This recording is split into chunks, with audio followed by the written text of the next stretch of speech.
Hello everyone, আসসালামু আলাইকুম। কেমন আছেন সবাই? এই ভিডিওটা ধারণ করা হয়েছিল বেশ কিছুদিন আগে। আর ওই দিন আমরা একটা বার্থডে পার্টিতে যাচ্ছিলাম। যাওয়ার পথে এই হাতির ঝিল হয়ে যাচ্ছি। আর আমার আগে পরে অনেক ভিডিওতে আপনারা দেখেছেন হাতির ঝিলের এই জায়গাটা আমার ভীষণ পছন্দ। আর সেই কারণেই যখনই এই রাস্তা দিয়ে আমরা যাতায়াত করি, হাতে যদি সময় সুযোগ থাকে তাহলে নেমে এই প্রাকৃতিক সৌন্দর্যটা উপভোগ করি। আজকে আমরা যে পার্টিতে যাচ্ছিলাম সেটা শুরু হবে সন্ধ্যার পরে। আর বাসা থেকে বের হয়েছিলাম 3টা-4টার দিকে, তাই হাতে পর্যাপ্ত সময় ছিল। আর আপনাদের ভাইয়াকে কখনই বলতে হয় না যে এখানে একটু বাইকটা থামাও, আমি নামবো। জায়গা মতো এসে সে বাইকটা থামিয়ে দেয় আর আমাকে বলে নামো।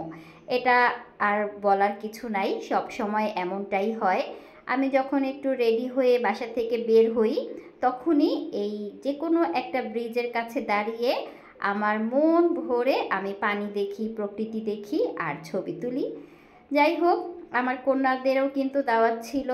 কন্যারা গতকাল রাতেই চলে গেছে। তারা একটু বেশি সময় আনন্দ করবে, তাই আমাদের জন্য আর অপেক্ষা করেনি। আপনাদের ভাইয়া গতকাল রাতে আমার 2 কন্যাকে আমার খালার বাসায় রেখে এসেছিল। তো আজকে আমরা দুজন পঙ্খিরাজ দিয়ে যাচ্ছি। যেহেতু কন্যারা সাথে নেই, কন্যারা সাথে থাকলে আমরা সিএনজি দিয়ে যাই, তখন আর 4 জন একসাথে পঙ্খিরাজে যাওয়া যায় না।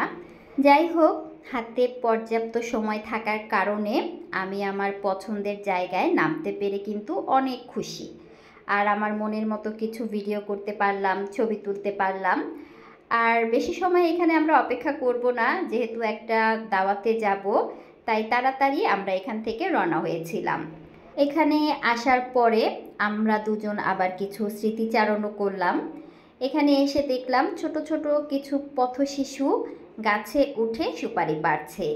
আর ওদের সুপারি পাড়া দেখে আমার ছোটোবেলার একটা স্মৃতি মনে পড়ে গেল।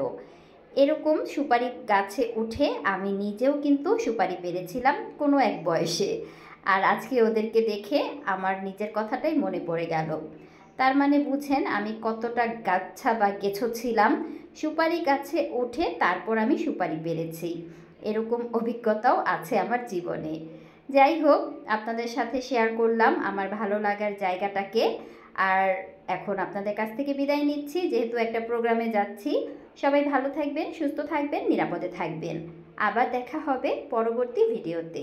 আল্লাহ হাফেজ।